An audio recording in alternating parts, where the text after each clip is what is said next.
Hello friends. आज हम CPC का ऑर्डर 2 के रूल 1 to 7 के बारे में बात करेंगे। इसमें ऑर्डर 2 फ्रेम ऑफ सूट्स के बारे में बात करता है कि फ्रेम ऑफ सूट जो सूट हैं, वाद हैं, उनकी विरेचन कैसे होगी, उनका विरेचन के बारे में इसमें डिस्कस किया गया। इसका रूल 1 कहता है frame of suits, frame of suit, वाद का विरेचन। वाद का विरेचन क्या होगा, फ्रेम ऑफ सूट क्या होगा? तो इसमें दो बातें इंपॉर्टेंट हैं। एक तो है विवादग्रस्त विषयों पर अंतिम विनिश्चय करने के लिए आधार प्राप्त हो। मतलब जो दावा बने, जो हमारा सूट बने, उसका जो रिजल्ट हो, उस रिजल्ट में परिणाम जो आए उसमें संपूर्ण आधार प्राप्त हो जाए। मतलब वो बातें प्राप्त हो जाएं, वो बातें आ जाएं जिससे हम उस दावे का निस्तारण कर सकें। तो पहली बात कि वो सारे के सारे आधार जिनसे हम रिजल्ट पे पहुंचेंगे, वो सारे आधार उसमें लिखे होने चाहिए। और दूसरी बात कहा गया कि अतिरिक्त मुकदमेबाजी ना हो। मतलब कि अगर दावा बने तो उसमें संपूर्ण चीज आ जाए, ताकि उसके बाद अगर कोई चीज छूट गई तो उससे नया दावा बनेगा। तो इसमें कहा गया कि आपको दावा ऐसा बना होना चाहिए कि जिसमें कि संपूर्ण बातें उस दावे के भीतर आ जाएं। अब एक प्रॉपर्टी के बारे में बात करते हैं। प्रॉपर्टी के बारे में सूट फाइल करना है। अब हमने लिख दिया कि फला मकान नंबर स्थिति है, तो पूरी बात नहीं हुई।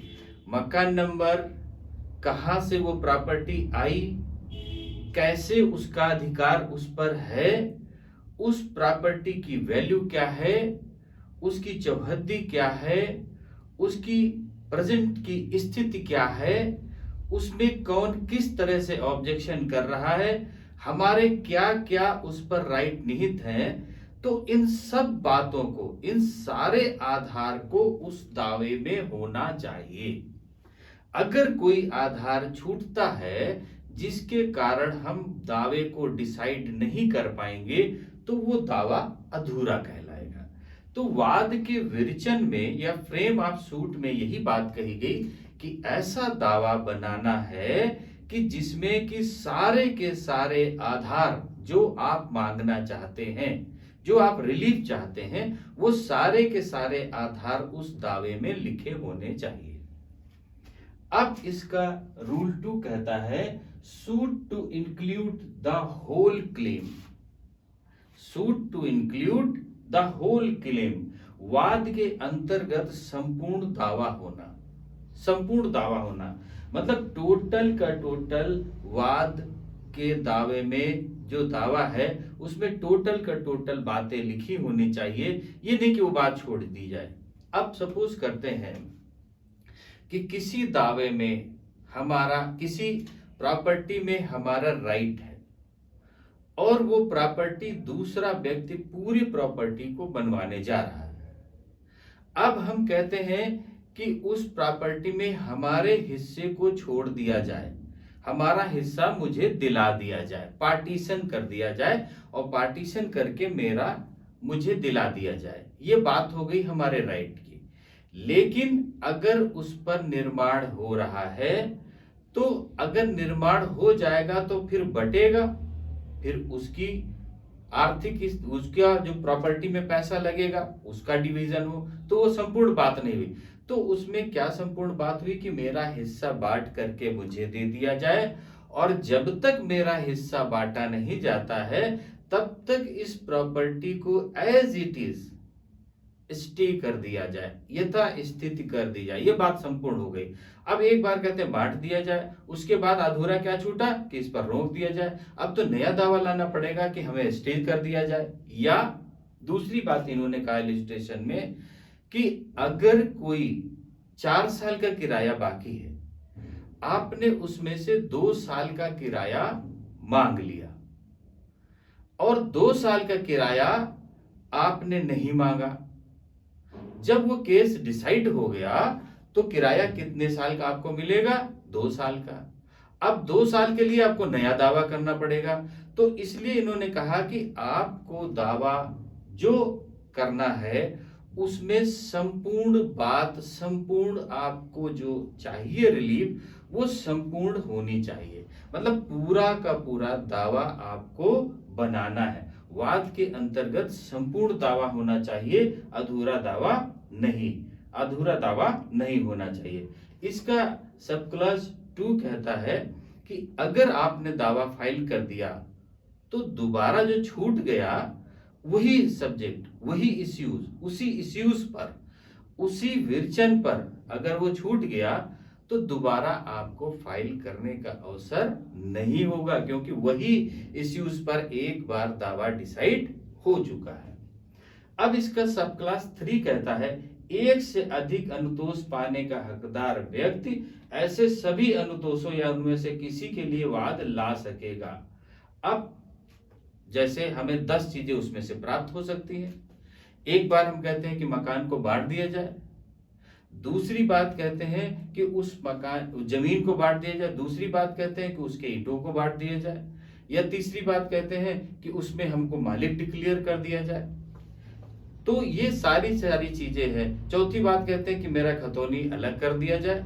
तो ये 4-5 बातें एक दावे में अगर हो सकती हैं, मतलब कई जो वाद हेतुक हैं एक दावे में बन सकते हैं, तो उन सबको एक दावे में पिरोना है, उन्हें अलग अलग करके नहीं करना है। तो थर्ड कहता है कि जितने आपके वाद हेतुक हैं, जितने आपके रिलीफ हैं, जितने आपके उसमें प्रॉफिट है, जितना आपका हक है, आप पूरा का पूरा उसमें से एक बार में मांग लीजिए। अगर आप छोड़ देते हैं तो दोबारा आपको उसी वाद हेतु पर, उसी इश्यूज पर दावा दाखिल करने का राइट नहीं होएगा, क्योंकि वो इश्यूज डिसाइड हो चुका। तो ये बात सेकंड कहता है कि वाद के अंतर्गत संपूर्ण दावा होगा। पूरी बातें, आपके जितने राइट हैं सब मांगने हैं, आपके जितने इश्यूज बनते हैं उन इश्यूज के आधार सारे के सारे लिखने हैं। आपको जो रिलीफ है वो रिलीफ आपको पूरी लिखनी है। ये नहीं कि कुछ इसमें लिख दिया, कुछ छोड़ दिया तो आगे में लिखेंगे। अब इसका रूल थर्ड कहता है joinder of cases of action. इसका थर्ड कहता है वाद हेतुकों का संयोजन। वाद हेतुक का मतलब है कि जैसे आपने प्रॉपर्टी में घटना घटी, इश्यूज, उसका घटना घटी, अब आपने उस घटना के बारे में लिखा नहीं कि इस दिन ये घटना घटी जिसके कारण मुझे एहसास हुआ कि इसमें से ये मेरा राइट छिन जाएगा, इसलिए इस दावे को न्यायालय में फाइल किया गया। अगर आपने वाद हेतुक नहीं लिखा तब उस केस को डिसाइड कैसे करेंगे?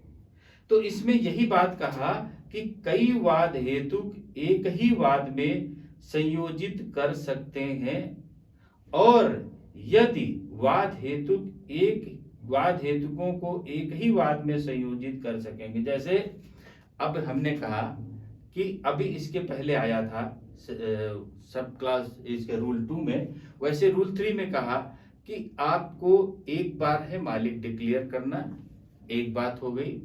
दूसरी बात हो गई उस पर यथास्थिति लाना, दूसरी बात हो गई।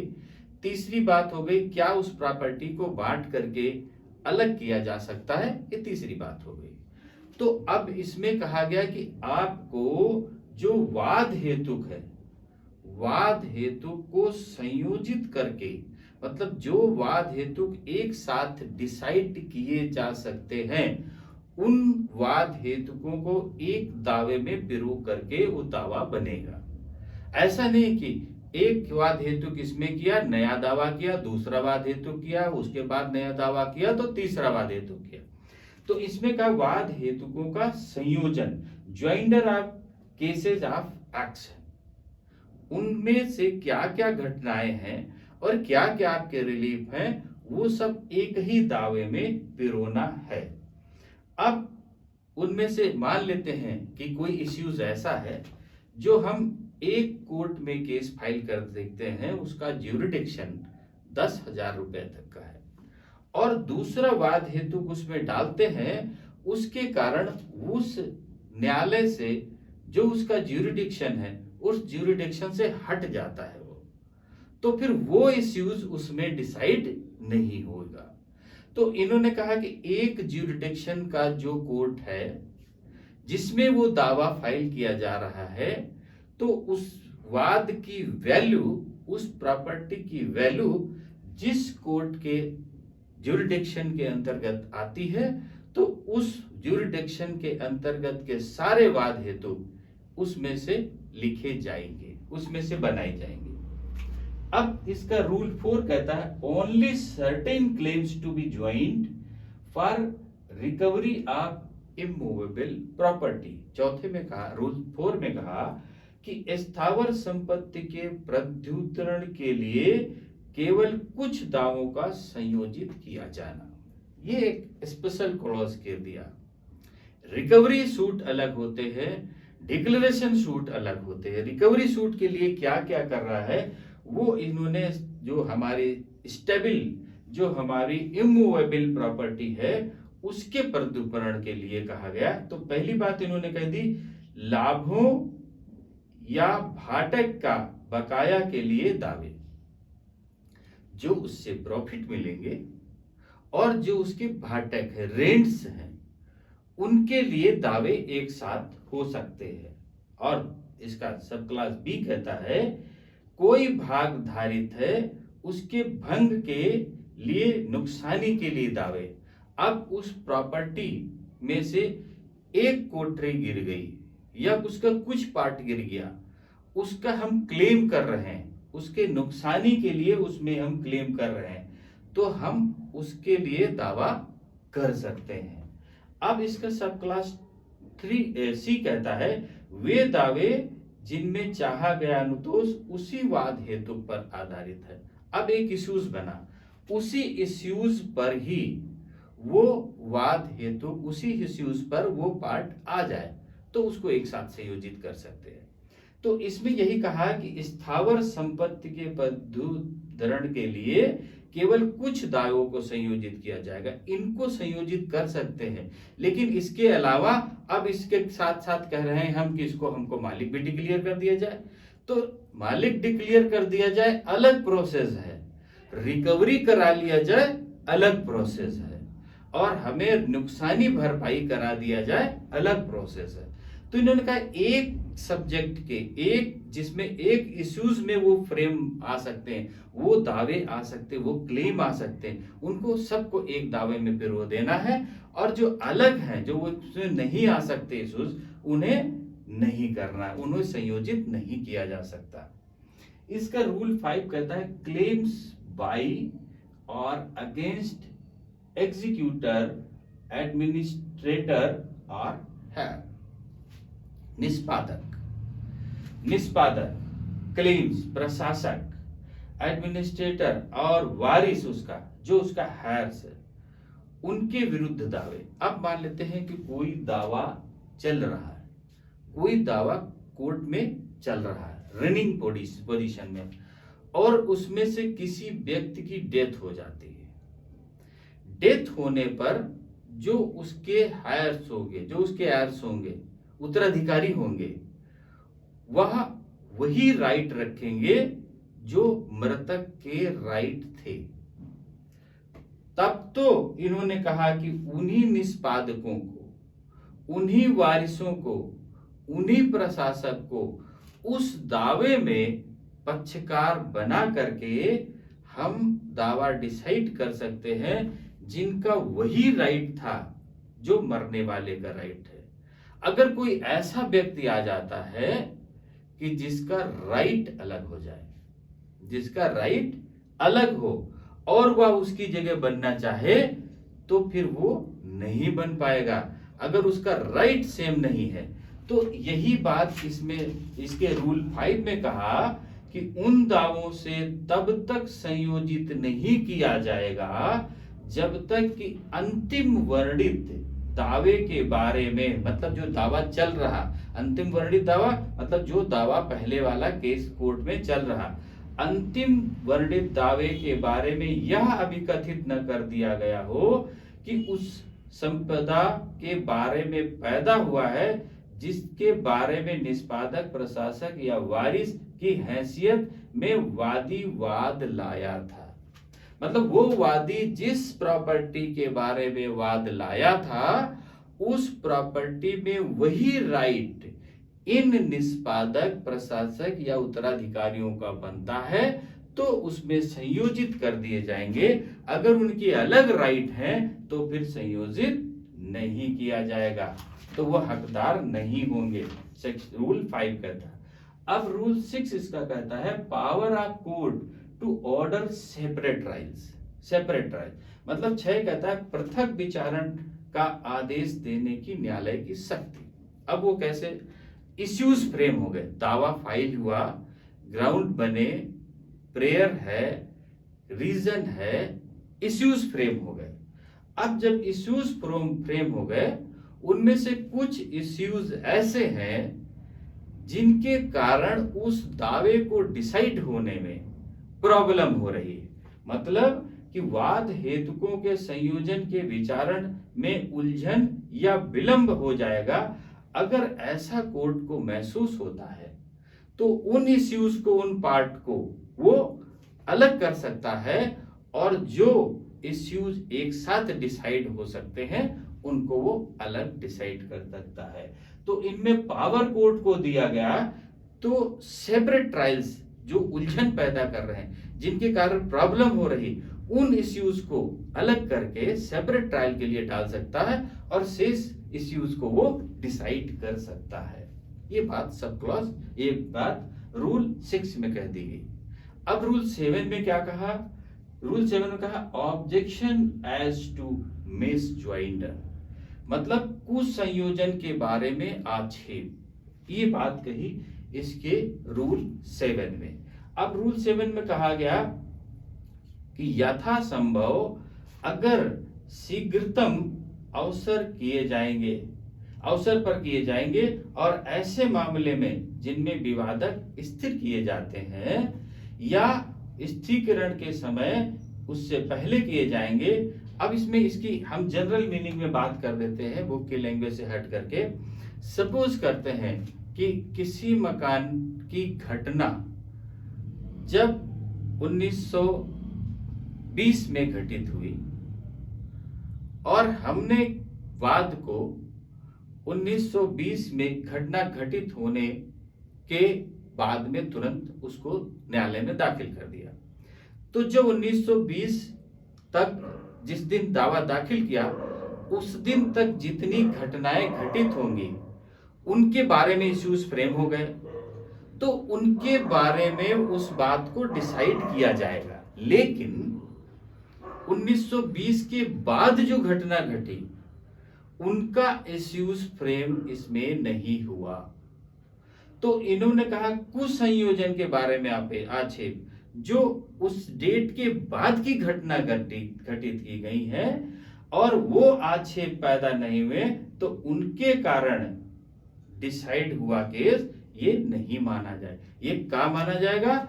जिस दिन केस फाइल किया गया उस दिन की घटनाएं, उस दिन की उन घटनाओं के आधार, उनकी प्रेयर के आधार पर वाद को डिसाइड किया जाएगा।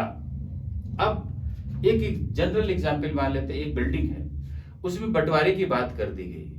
बंटवारे का बात है कि उसमें कंस्ट्रक्शन और लैंड इन सब का बंटवारा था।